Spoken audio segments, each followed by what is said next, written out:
Bueno, listo. Santi, si quieres cierrar el micrófono un segundo. Listo. Buenas tardes. Eh, bueno, aquí con mi compañero Santiago, que ambos somos internos, pues vamos a hablar sobre el tema del papel de los inhibidores del SGLT2 en el manejo actual de la falla cardíaca. Entonces, pues nada, espero que sea un poco didáctica la charla y que pues aclaremos todas las dudas que ha sido, digamos que un tema súper mediático en el último congreso de cardiología. Entonces, pues nada, le doy la palabra a Santiago. Bueno, buenas tardes. Me presento, nunca había realizado una charla en este grupo. Yo soy Santiago Barón, soy interno de 13 semestre y soy junior de medicina interna. Y junto a mi compañero Juan Manuel, pues quisimos hacer esta charla. Eh, Primero que todo porque digamos que los dos nos gusta mucho la medicina interna y esto es uno de los temas que más nos apasiona acerca de la medicina interna. Y asimismo, pues digamos que han salido muchos estudios últimamente acerca de estos medicamentos para manejo no solo de la diabetes, que fue el tema por el cual fueron desarrollados. Entonces, pues voy a empezar ahora sí.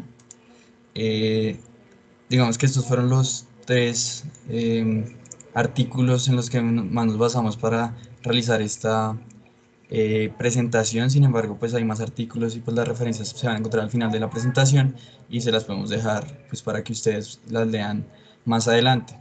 Este paper que salió de la AJA en el 2019 acerca de los inhibidores de SGLT2 en falla cardíaca, pues muy recomendado. Asimismo, pues casi toda la parte de los mecanismos cardiovasculares por los cuales los SGLT2 benefician a los pacientes con falla cardíaca, lo sacamos de este artículo de acá, que fue publicado en el JACC el año pasado. Y asimismo, esta guía que es una actualización de la guía canadiense de falla cardíaca, en la cual ya hay una actualización acerca de los inhibidores de SGLT2 y es la primera guía que incluye estos medicamentos dentro de el manejo de esta patología. Y asimismo, pues estos tres estudios, que son los tres estudios más grandes que se han hecho acerca de inhibidores de SGLT2 y falla cardíaca, eh, que son encaminados a esta enfermedad. Sin embargo, hay otros que vamos a mostrar más adelante que no tuvieron como objetivo solo el impacto que tienen estos medicamentos en la falla cardíaca, pero pues digamos que tienen algunos desenlaces que son interesantes de resaltar y que también pueden impactar en esta enfermedad. Entonces, pues el contenido de nuestra presentación es este. Entonces, pues una introducción seguido de uno de los mecanismos por los cuales van a tener el impacto cardiovascular estos medicamentos, la evidencia que hay acerca de esto, las recomendaciones actuales en el uso de estos medicamentos y por último unas conclusiones.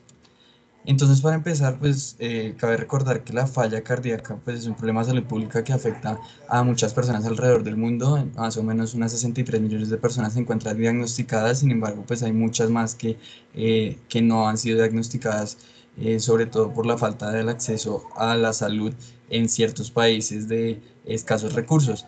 Eh, Dentro de estas estadísticas también se muestra que una de cada 5 personas va a desarrollar falla cardíaca en la vida, y esto se ve más que todo porque ha habido un incremento en el envejecimiento poblacional.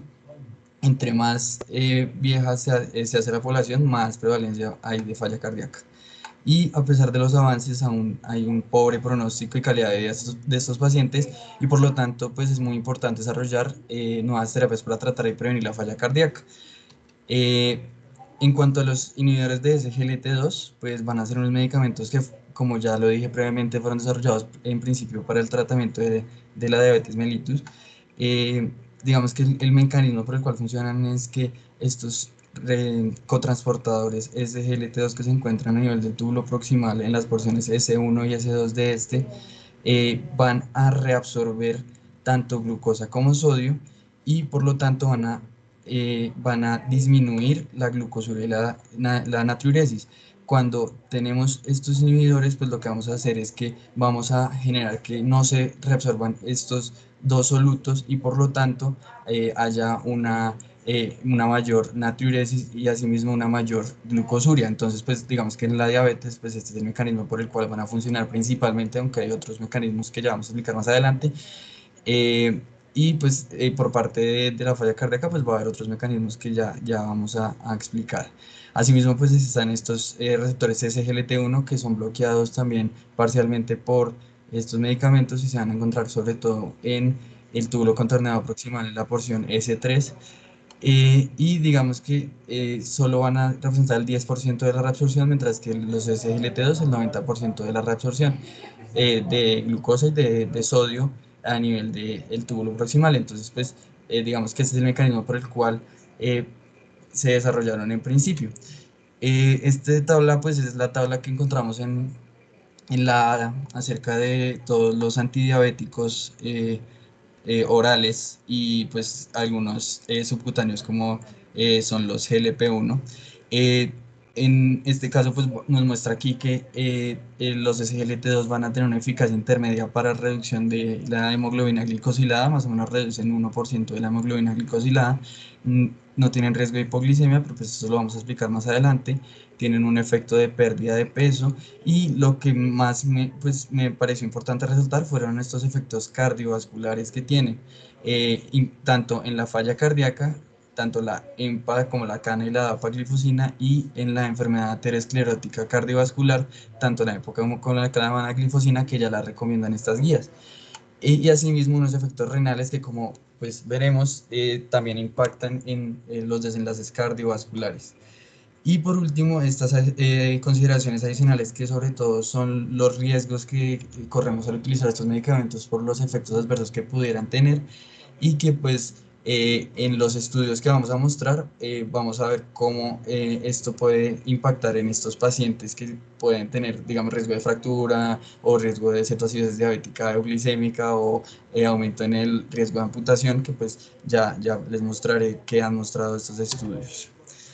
Y también quise traer pues esta tablita que también está en la ADA de 2020, en donde ya ponen que estos medicamentos, los SGLT2, deberían ser utilizados preferiblemente para el manejo de pacientes con diabetes y con falla cardíaca o enfermedad renal crónica. Y como ya sabemos, pues siempre van a ser segunda línea junto a los DPP4, GLP-1 y las teazolinidionas para el manejo de diabetes, junto con la metformina, que pues, es el medicamento que se prefiere en el manejo de diabetes no insulino requiriente. Entonces, ¿por qué empezaron a estudiar estos inhibidores de SGLT2 para el manejo de la falla cardíaca? Entonces, pues hay varias razones. La primera es que hay muchas presentaciones fisiopatológicas de la diabetes y de la falla cardíaca que son similares, como la disfunción endotelial y la resistencia a la insulina. Asimismo, hay muchos efectos que pues, se pueden presentar eh, en los pacientes con o sin diabetes ante los SGLT2, como son los efectos diuréticos, como la natriuresis y glucosuria que ya expliqué, y efectos metabólicos como el incremento del glucagón y el incremento de cuerpos cetónicos. Y asimismo unos beneficios cardiovasculares que son independientes de los niveles de glucosa. Entonces, sabiendo esto, pues se han planteado varios mecanismos por los cuales puede impactar estos medicamentos en la falla cardíaca, y eso es lo que ha mostrado la evidencia también, que hay un impacto positivo. Entonces, ¿cuáles van a ser estos mecanismos de los que estoy hablando? Entonces, pueden ser unos mecanismos que impacten directamente en el miocardio y disminuyan la severidad de la falla cardíaca, o sean indirectamente, impacten indirectamente a esto y pues disminuyan también la severidad. Estos indirectos pues van a representarse sobre todo por los renales, los vasculares y en todo el cuerpo, y son los que vamos a explicar en este momento. Entonces, como primer mecanismo, pues se encuentra la disminución de la presión arterial. Esta disminución va a ser modesta y digamos que esto se da sobre todo por el efecto diurético que tiene, que pues como sabemos, tanto el sodio como la glucosa van a ser osmoles efectivos y por lo tanto van a arrastrar agua y van a disminuir el volumen pues, circulante como tal. Asociado, pues digamos que esta excreción pues, puede ser inclusive hasta un 60%, y cuando se ha administrado con beta bloqueadores o calcio antagonistas, que pues como ya sabemos los beta bloqueadores son uno de los pilares del tratamiento de la falla cardíaca, pues van a tener un mayor efecto antihipertensivo inclusive que las tiazidas. Y esto que ha mostrado que pues esta reducción de la presión arterial pues va a disminuir como tal la poscarga y por lo tanto va a generar un aumento en el acompañamiento ventricular arterial que va a pues, darse por la relación entre la estancia arterial y ventricular y va a aumentar también la eficiencia cardíaca que significa básicamente que va a haber más trabajo miocárdico por menos oxígeno consumido.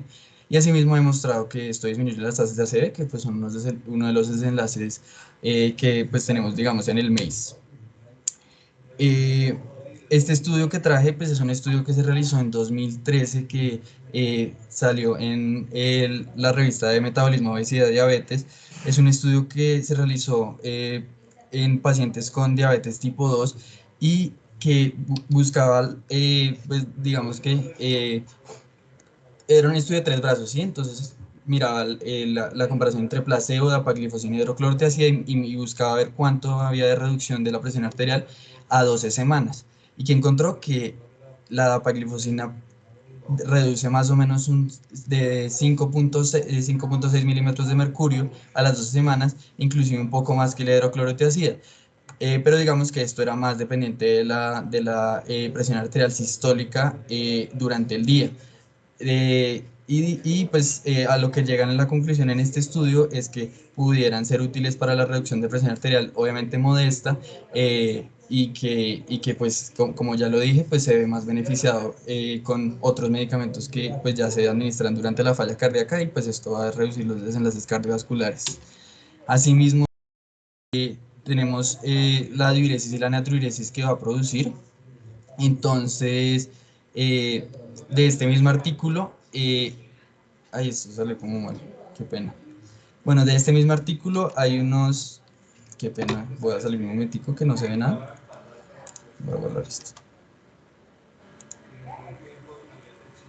De ese mismo artículo, entonces, digamos que buscaron cuánto había de reducción de la masa eritrocitaria, pues cambio en la masa eritrocitaria entre antes y después de la administración de dapaglifosina versus hidroclorotiazida, y hay un aumento en la masa eritrocitaria en relación a la dapaglifosina. ¿Y esto qué significa? Que va a haber una hemoconcentración por una contracción volumétrica y va a ser más dependiente del volumen intersticial versus el volumen intravascular.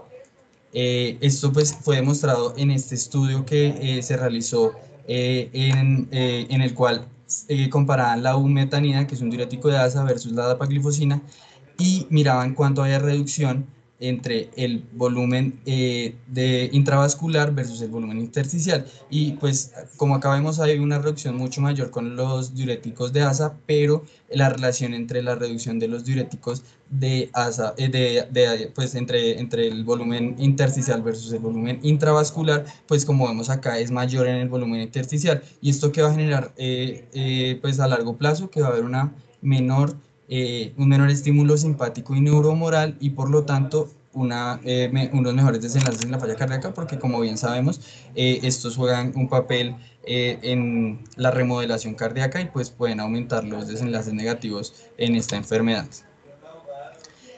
Asimismo pues vamos a ver que va a mejorar el metabolismo cardíaco. Eh, Como para contextualizar, en los pacientes con falla cardíaca va a haber un menor metabolismo oxidativo mitocondrial. Esto va a generar que haya una mayor dependencia de la glucólisis como fuente de energía. Y esto pues va a desacoplar la relación que hay entre la glucólisis y la oxidación de la glucosa, lo que va a aumentar la producción de protones. Y esto en últimas va a disminuir la eficiencia cardíaca, que es lo que ya les expliqué acerca del trabajo miocárdico y el oxígeno consumido. ¿Qué va a pasar cuando le administramos SGLT2?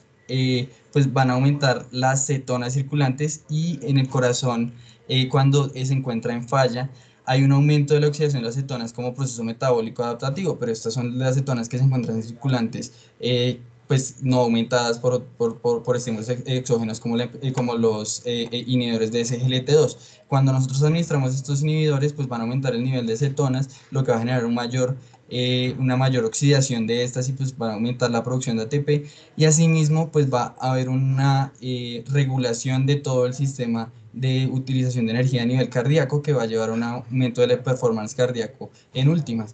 Y esto se ve en este estudio que realizaron con ratas, en donde tenían ratas diabéticas antes y después de administrarles empaglifosina, y les midieron cómo era el consumo de energía en estas. Y como vemos aquí, hay un aumento muy significativo de la oxidación de la glucosa, que es pues, uno de los mecanismos principales por los cuales el corazón va a utilizar la energía. Asimismo, pues un aumento también, pues, no tan significativo, pero también es significativo, de la oxidación de las cetonas por el mecanismo que ya expliqué, y de la glicólisis. ¿Y esto a qué va a llevar? A menor producción, mayor producción de ATP, y por lo tanto un uso energético mejor del corazón. Por otro lado, pues vamos a tener una reducción de la inflamación sistémica. Entonces, como sabemos, pues la falla cardíaca no es solo una enfermedad mecánica, sino una enfermedad inflamatoria, que en general, pues esta inflamación va a contribuir a un aumento de la severidad de esta enfermedad.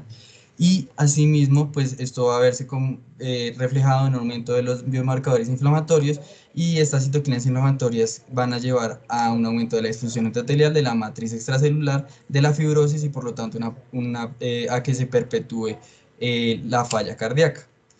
Eh, ¿Qué va a pasar cuando administramos estos medicamentos, los inhibidores de SGLT2? Pues va a haber una disminución de la glucosa por los mecanismos glucosúricos que tienen estos medicamentos, y por lo tanto va a haber una menor respuesta inflamatoria mediada por macrófagos. Que los macrófagos, como su principal mecanismo energético, tienen la glicólisis.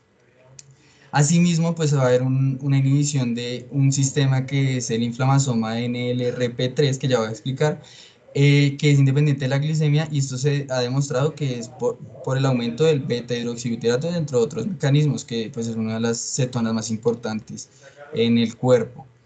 Y pues este inflamasoma NLRP3, pues se va a activar tanto por estímulos endógenos como exógenos, y lo que va a generar es que va a, a generar un cambio entre la prointerleuquina 1 beta y prointerleuquina 18, a interleuquina 1 beta e interleuquina 18 maduras, que pues van a participar en la respuesta inflamatoria tanto aguda como crónica. Bueno, dentro de otros mecanismos, pues están los mecanismos en el riñón. Esta gráfica me pareció muy bonita, y es una gráfica en donde demuestra por qué porque hay mejores desenlaces renales en los pacientes con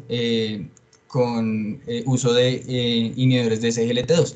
Entonces, ¿qué va a pasar aquí? Cuando hay un paciente diabético en donde tiene una glucosuria aumentada, porque pues va a haber una glicemia aumentada a sí mismo, pues esta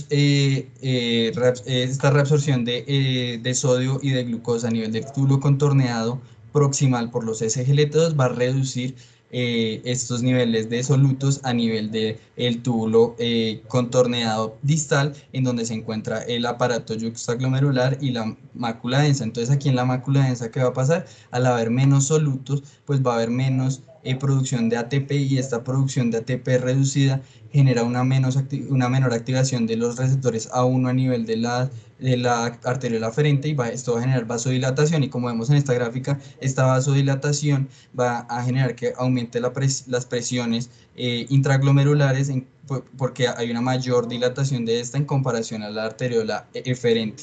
¿Qué va a pasar cuando administramos los inhibidores de SGLT2? Pues va a haber una mayor va a haber mayor contenido de solutos a nivel de este aparato, y por lo tanto va a haber una mayor producción de ATP, y esto va a generar vasoconstricción de la arteriola aferente, un feedback túbulo glomerular, que va a generar que las presiones glomerulares se mantengan constantes, y la parte hemodinámica glomerular se estabilice, y pues disminuyan los efectos adversos a nivel renal que genera la diabetes, y pues digamos que la falla cardíaca asociada.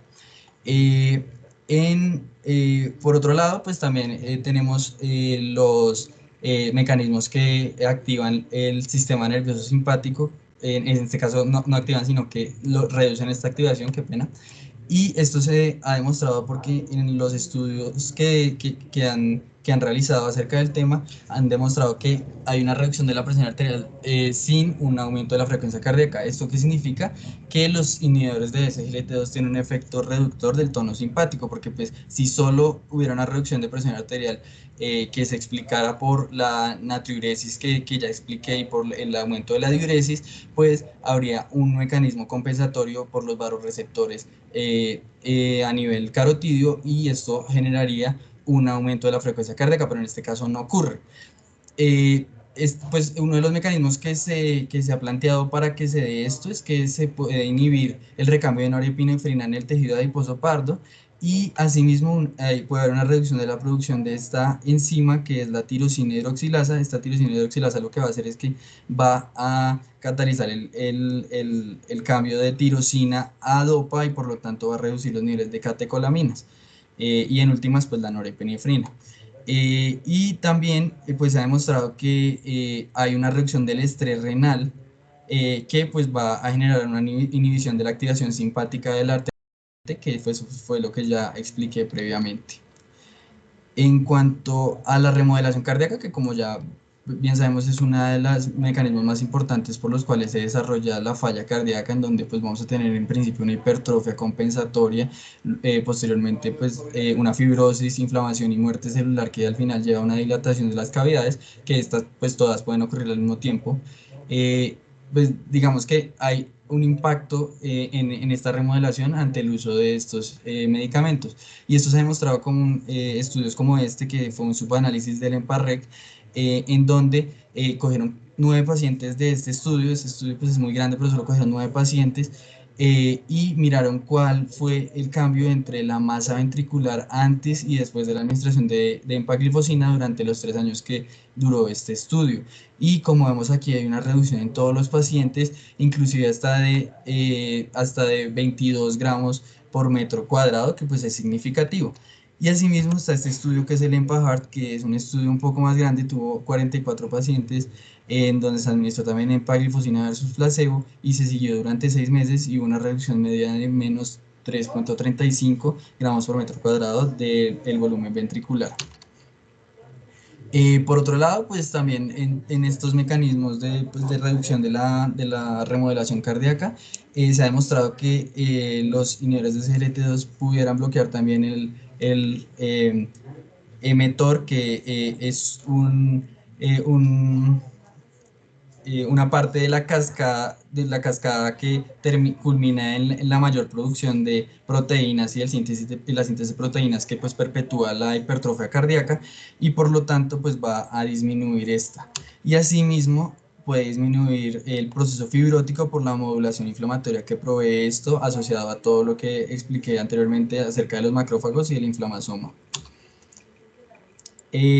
Digamos que este mismo estudio que presenté anteriormente, que es el EMPAJAR, pues quería saber por qué se da esta disminución de la remodelación cardíaca y de la masa ventricular izquierda ante el uso de estos medicamentos. Y plantearon pues este cuadro que me pareció pues, muy interesante, en donde muestran que hay un incremento de la eritropoyetina y que esto genera en últimas un aumento de la entrega de oxígeno a nivel del corazón y una disminución de la masa ventricular izquierda. Entonces, pues aquí plantean que este incremento de la eritropoyetina se da por una disminución de la absorción de glucosa y de sodio, que pues es lo que ya expliqué, menor demanda metabólica pues a nivel orgánico, multisistémico, un aumento del sodio a nivel del túbulo contorneado distal, un aumento de la vasoconstricción a nivel de la arteria aferente, como ya mostré, una reducción del flujo renal, una reducción del estrés oxidativo y de las cetonas que pues, culminan en este aumento de eritropoyetina y por lo tanto en más eritrogénesis, más uso de hierro y por lo tanto más entrega de oxígeno cardíaco. Y también se ha demostrado que este incremento de eritropoyetina disminuye la inflamación y pues culmina en estos resultados benéficos para el corazón.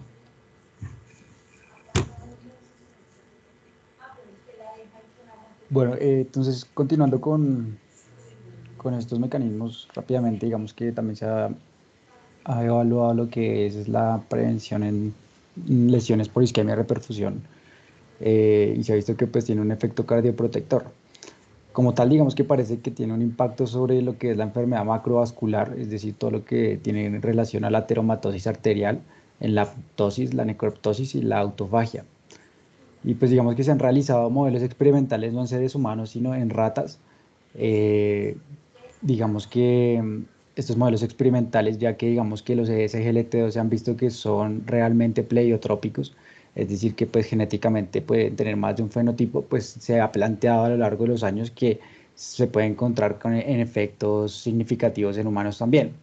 Entonces, digamos que estos estudios fueron hechos en ratas diabéticas como no diabéticas, en dos grupos experimentales, uno en un periodo de 4 semanas y otro en corazones, digamos que estaban aislados, a los cuales se sometieron a infusión de SGLT2 para ver si realmente tenían o no un efecto cardioprotector directo o si podría ser secundario.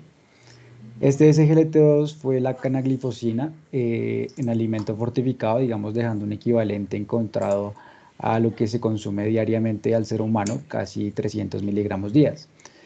Entonces, digamos que qué resultados generaron. Principalmente, digamos que estos SGLT2 a largo plazo en ratas diabéticas y no diabéticas con la canaglifosina, digamos que atenúa lo que es la lesión por reperfusión e isquemia miocárdica, lo que sugiere que hay una mejoría considerable en lo que es el tamaño del infarto, independientemente del estado glucémico de la rata. La canaglifosina también mejoró lo que es la hiperglicemia en ratas diabéticas, pero lo que es más importante, no provocó hipoglicemia en las ratas no diabéticas. Y por el otro lado, esto es lo que es la infusión de forma aguda en el corazón aislado, pues digamos que no tuvo ningún impacto en el tamaño del infarto. ¿A qué se le debe esta reducción del infarto también en otros estudios? Y es que es principalmente a la disminución de lo que es la calmodulina, lo que da como resultado un flujo de calcio al retículo sarcoplasmático del cardiomiocito y digo que digamos mejora lo que es la contractibilidad. Sin embargo, pues como hay que decir, casi todos estos estudios no son experimentales, eh, y pues no son estudios bien controlados ni posicionados. Entonces, pues digamos que nos da una idea, pero pues es el inicio, digamos, de estudios en seres humanos. Siguiente. Respecto al intercambiador de sodio eh, e hidrogeniones en el corazón, pues digamos que se ha visto que normalmente este intercambiador de sodio e hidrogeniones aumenta en el corazón que falla y puede conducir a lo que es la sobrecarga de sodio y calcio y pues digamos que son los sellos distintivos e impulsores de la muerte cardiovascular y la falla cardíaca. Digamos que en este estudio que se hizo en conejos, se demostró que en este caso la empaglifosina reduce directamente los niveles de sodio intracelular miocárdico a través de la interacción con el intercambiador de hidrogeniones y así pues digamos puede poder disminuir lo que es la congestión. Sin embargo, pues también no está claro si la inhibición directa pues es concluyente en un contexto de falla cardíaca. Sin embargo, pues permite, digamos, la generación de estas declaraciones. Siguiente. Aunque el corazón, digamos que no expresa SGLT2, el corazón sí expresa SGLT1. Entonces, se ha visto que la inhibición de estos SGLT1 en el corazón tiene un potencial para disminuir la captación miocárdica de sodio y glucosa y pues digamos que así disminuir la generación inducida por hiperglicemia, así digamos reducir lo que es la captación de especies reactivas de oxígeno, por ejemplo. Entonces, digamos, sin embargo, también se ha visto que mientras que algunos inhibidores de CLGT2 podrían disminuir lo que es los SGLT1, como lo que es la canaglifosina, se ha estudiado que la concentración de estos SGLT2 para alcanzar los niveles plasmáticos e inhibir SGLT1 tienen que ser mucho más altos a los que se hacen usualmente. Entonces, pues digamos que es poco probable que los efectos secundarios sean pues sobre los inhibidores de los SGLT2 en la inhibición de los SGLT1 pues puedan explicarse por este efecto secundario. Sin embargo, pues es algo que está en estudio como todo lo que estamos hablando. Respecto a la hiperuricemia, como ya dijo Santiago, reduce la hiperuricemia y pues digamos que en términos generales se ha observado que los niveles elevados de ácido úrico puede predecir lo que es la mortalidad y la necesidad de un trasplante cardíaco a corto plazo. Eh, y se ha visto que estos SGLT2 disminuyen lo que es el ácido úrico en plasma, lo que puede o podría afectar positivamente el pronóstico de la insuficiencia cardíaca. Y pues digamos que esto atribuirse a todo lo que ha explicado Santiago respecto a lo que es la glucosuria en los túbulos proximales, aumentando lo que es la excreción de ácido úrico. Sin embargo, pues también se sigue estudiando.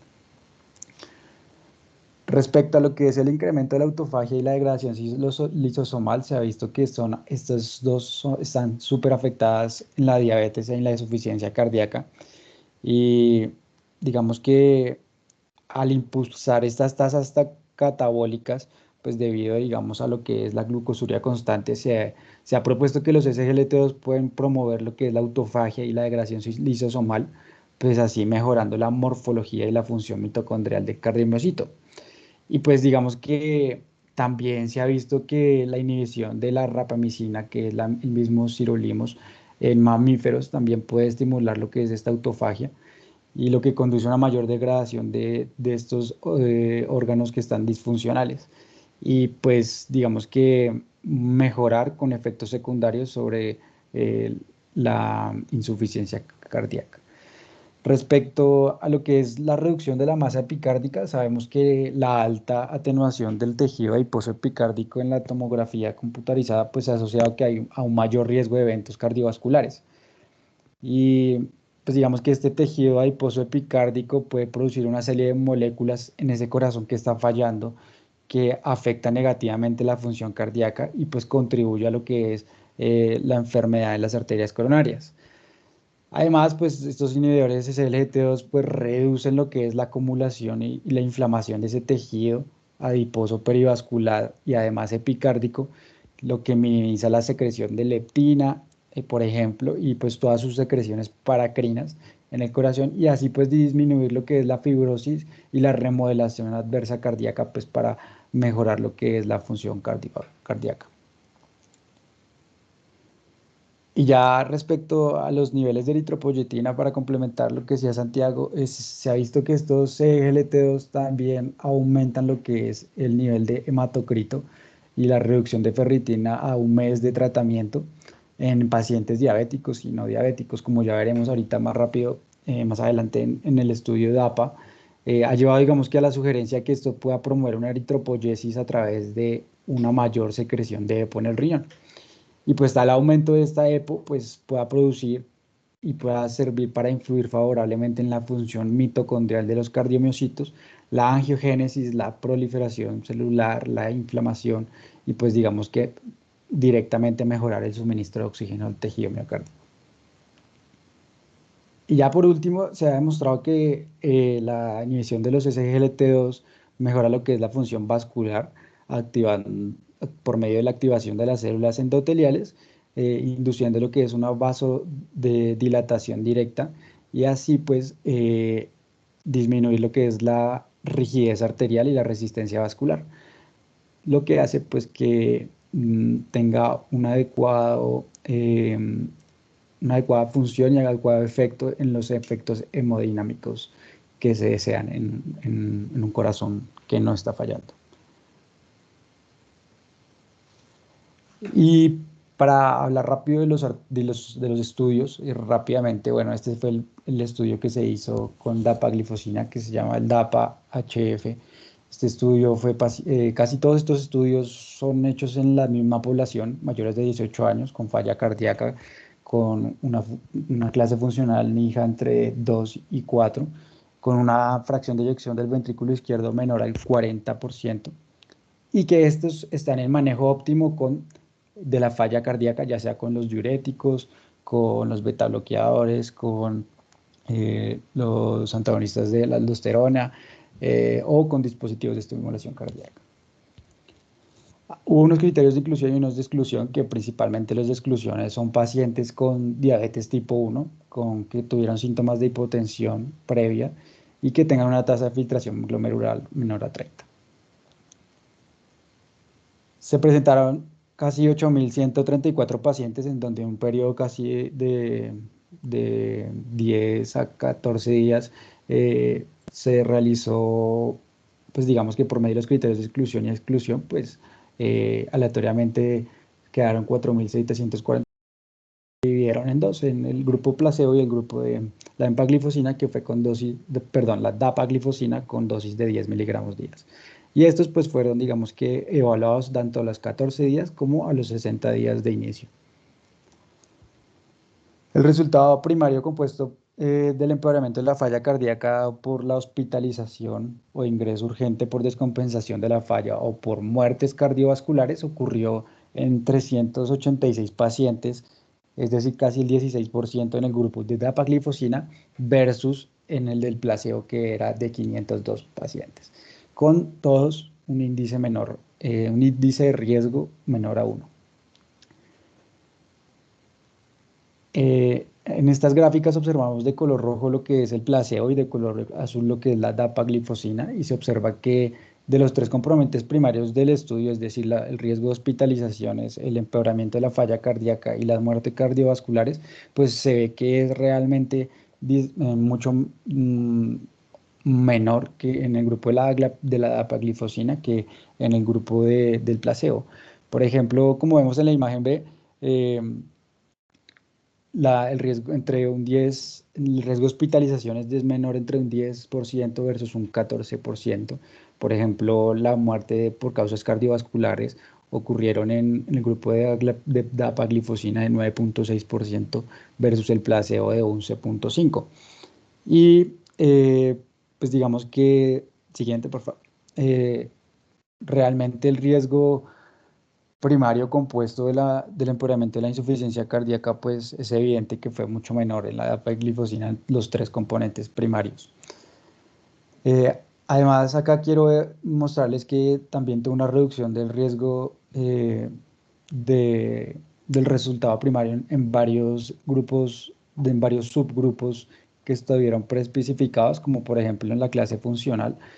Acá digamos que se ha visto que es mucho mejor en la clase funcional tipo, eh, digamos que tuvo menos beneficio en el tratamiento en pacientes con clase funcional 3 o 4 que en la clase 2. Sin embargo, el artículo y habla que pues, estos pacientes obviamente tenían una enfermedad mucho más avanzada.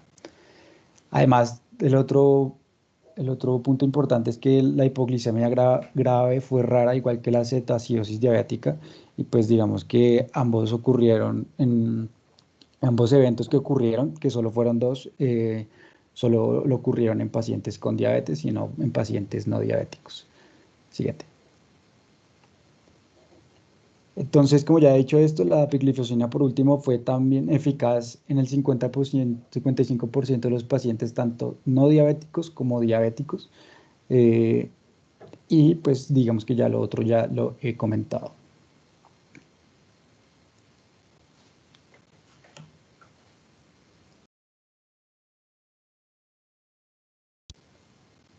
Santiago, estás con el micrófono apagado.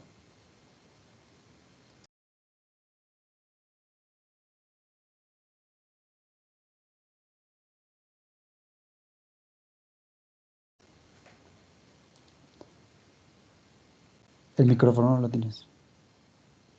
Te apago. Listo. Ya. Listo, entonces, este siguiente estudio, pues es el estudio realizado con empaglifosina, el más reciente, que es el EMPEROR.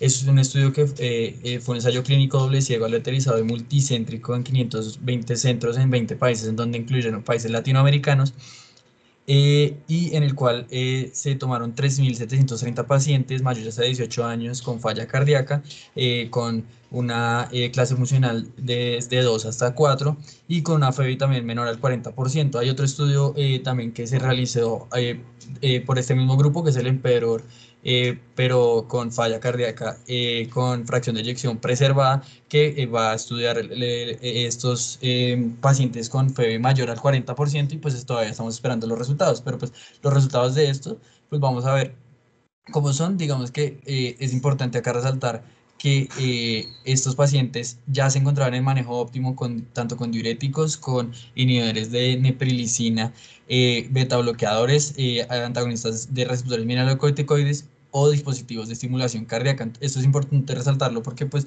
lo que va a mostrar es la diferencia entre un paciente que está bien tratado con lo que ya tenemos versus lo que ya tenemos más la empaglifosina. Como ya lo mencioné, pues incluyeron pacientes de acá de Latinoamérica y pues lo que hicieron fue lo siguiente, pues tuvieron todos los criterios de inclusión que ya mencioné, hicieron un periodo de tamizaje por 28 días y luego hubo una randomización uno a uno entre los pacientes, algunos pues recibían empaglifosina 10 miligramos día y otros placebo y se siguieron por 20 meses con un periodo post-tratamiento de 30 días. Y el outcome primario que querían buscar era la disminución del riesgo cardiovascular de muerte o la hospitalización por falla cardíaca. Que encontraron pues en en desenlace compuesto entre estos dos enlaces que acabo de mencionar, hubo una reducción del más o menos del 25% del riesgo de estos desenlaces ante la administración de empaglifosina. Y asimismo, pues es importante resaltar que acá hubo pacientes tanto diabéticos y no diabéticos y una reducción significativa en ambos con unos HR que fue 0,72 para los pacientes diabéticos, 0,78 para pacientes no diabéticos, es decir, que hubo más o menos una reducción del 22% de la muerte cardiovascular u hospitalización por falla cardíaca en esta población. Bueno, y asimismo, pues hubo otros desenlaces secundarios como fue la hospitalización recurrente por falla cardíaca, en donde una disminución casi del 30% de este desenlace. Y llama la atención que pues en este estudio no solo tuvieron desenlaces cardiovasculares, sino desenlaces renales.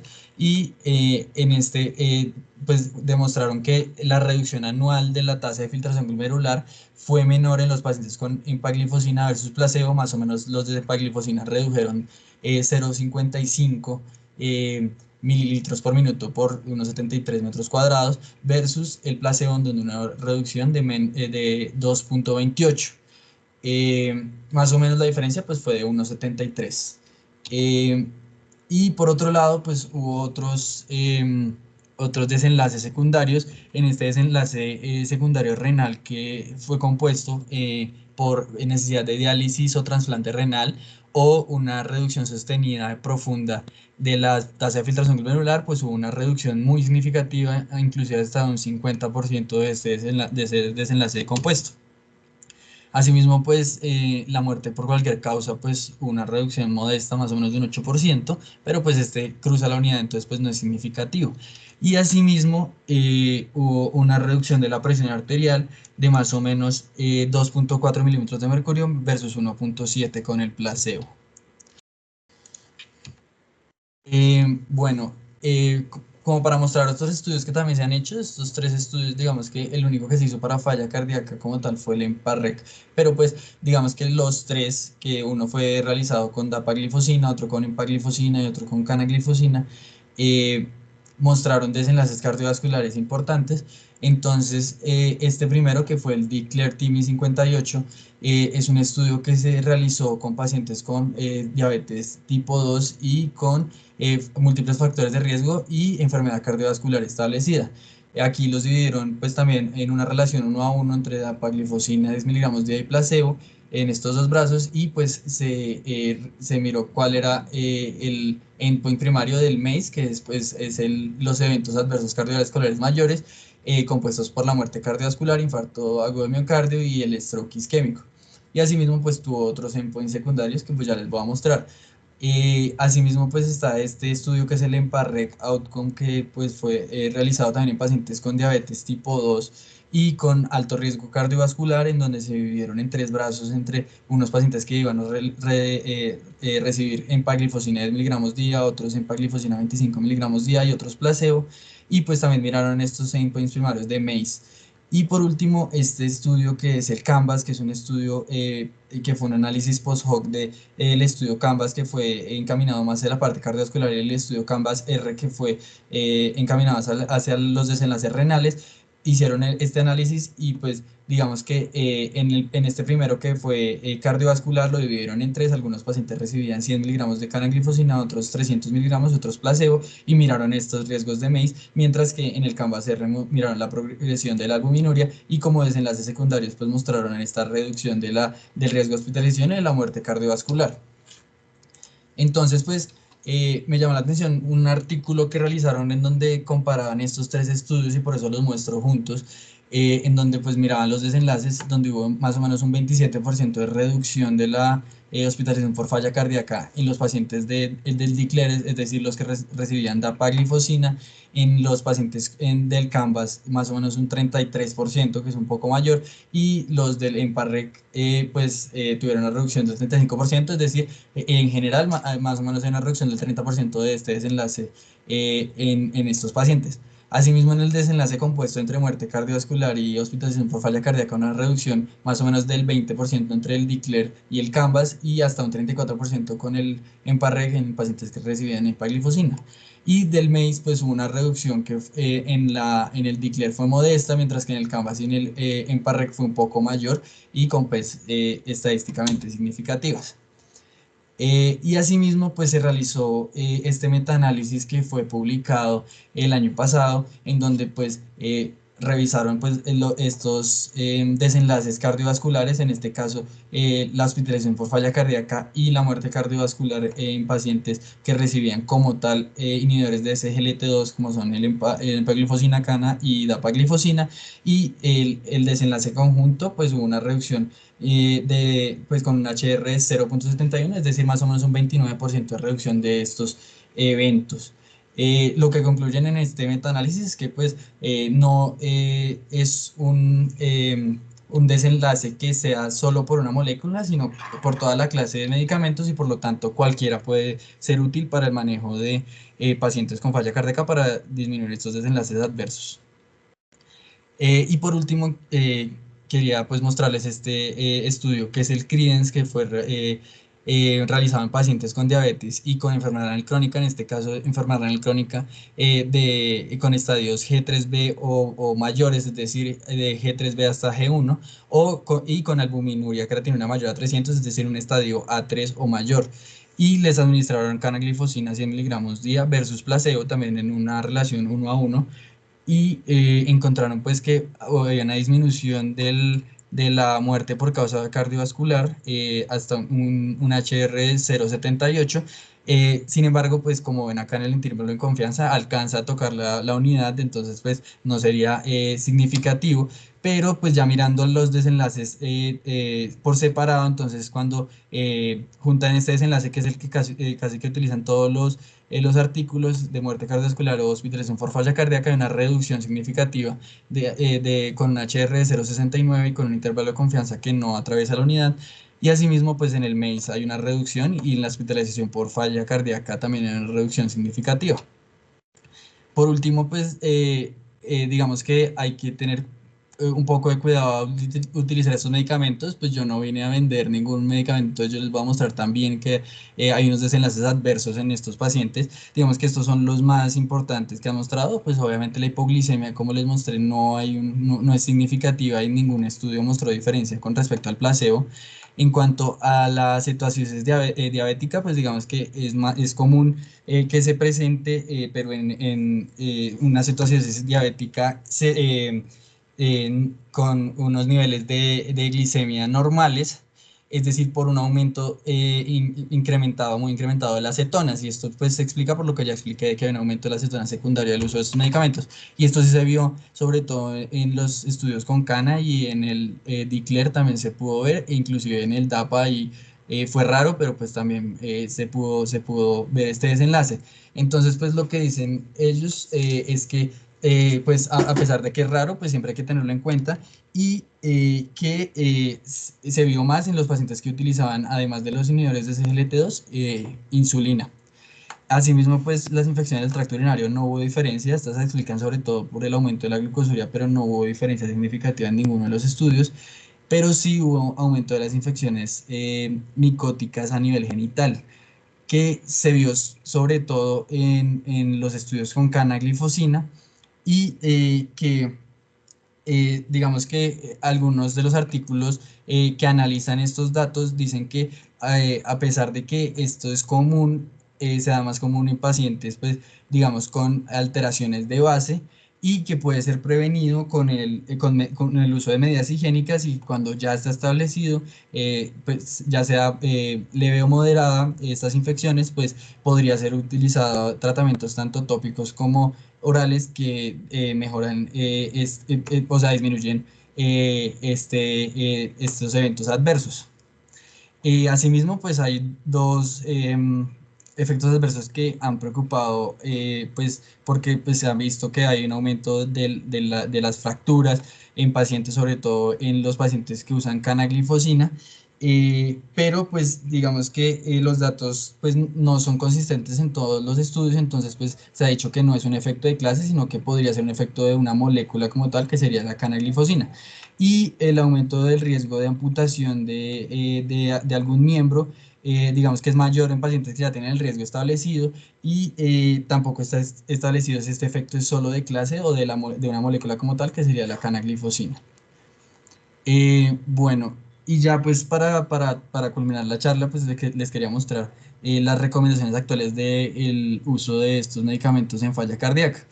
Y esta es la guía que les mostraba al principio, digamos que esta es la guía que publicaron en 2017, la que les mostré al principio es la actualización de la misma. En esta primera pues solo decían que pues se podían utilizar estos SGLT2 para prevenir los desenlaces adversos relacionados a la falla cardíaca en pacientes con diabetes tipo 2 y con enfermedad cardiovascular establecida. Sin embargo, pues ya en esta actualización, con todas las guías que han salido y con toda la evidencia que tenemos, que como ven todas son recomendaciones fuertes y con una evidencia alta, pues recomiendan cualquiera de las tres moléculas para pacientes con diabetes tipo 2 y enfermedad aterosclerótica para reducir el riesgo de hospitalización por falla cardíaca y muerte de origen cardiovascular. Asimismo, recomiendan la dapaglifosina, sobre todo en pacientes con diabetes tipo 2 de más de 50 años con otros factores de riesgo y con enfermedad aterosclerótica cardiovascular para reducir las cifras de hospitalización por falla cardíaca. En el caso de la canaglifosina, dicen que podría ser utilizada en mayores de 30 años con diabetes tipo 2 y con macroalbuminuria. Esto sobre todo pues por el estudio que les mostré de último, que es el Credence, y que puede reducir la hospitalización por falla cardíaca y progresión a enfermedad renal, que fue lo que mostró este estudio. Asimismo, pues también muestran que uno podría utilizar la dapaglifosina en pacientes con falla cardíaca leve a moderada con FEBI reducida y con diabetes tipo 2 concomitante para mejorar la calidad de vida y los síntomas de la falla cardíaca y por lo tanto reducir el riesgo de hospitalización y muerte cardiovascular. Y por último, que es el que más me llamó la atención, es que ya ponen como una de las recomendaciones que se puede utilizar dapaglifosina en pacientes con falla cardíaca, con fracción de eyección reducida, sin diabetes para mejorar los síntomas y la calidad de vida y reducir el riesgo de hospitalización y mortalidad cardiovascular. Entonces, pues este es un paso que vamos dando hacia adelante y que a pesar de que esta guía pues no es muy utilizada, digamos en nuestro medio por lo menos, pues ya las siguientes guías vienen en el otro año. La de la europea por lo menos está prevista para que salga el otro año y que ya tenga estas recomendaciones acerca de los SGLT2 con toda la evidencia que hay actualmente. Y pues estos son todos los estudios que vienen en adelante, que pues digamos ya varios han salido porque esta tabla es de 2019, pero que digamos el Emperor Reduced Preserve que ya les dije y hay otros con moléculas diferentes a las tres principales, que es la sotaglifosina, que se está previsto para que salga en el 2021. Entonces pues digamos que esto todo va a seguir actualizándose y pues digamos que va a cambiar mucho el conocimiento que tenemos acerca de estas moléculas en los próximos años. Y ya para concluir, pues sabemos que los médicos ya están preparados ya para prescribir nuevos medicamentos para la diabetes en la prevención primaria.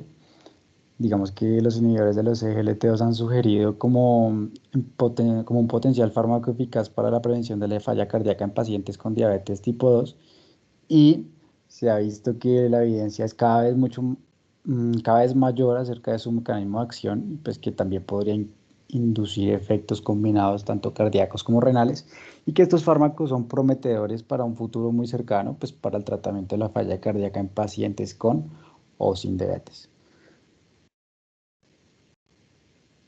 Estas son las lecturas que les recomendamos. Y pues nada, eso era muchas gracias.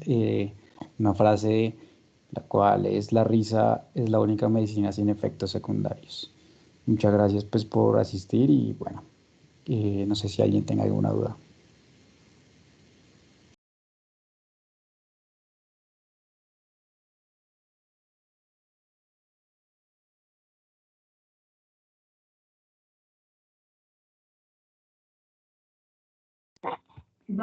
Yo quiero decir muchísimas gracias por invitarnos a participar también como asistentes. Muy buena la revisión, los felicito y ojalá también puedan seguir visitándonos en la Fundación Cardioinfantil, pues ya que estamos estableciendo estos lazos iniciales a través del nuevo convenio. Y muchísimas gracias por la invitación. Muy buena reunión, la revisión. Muchas gracias a usted, muchas gracias, muy amable. Muchas gracias, doctora.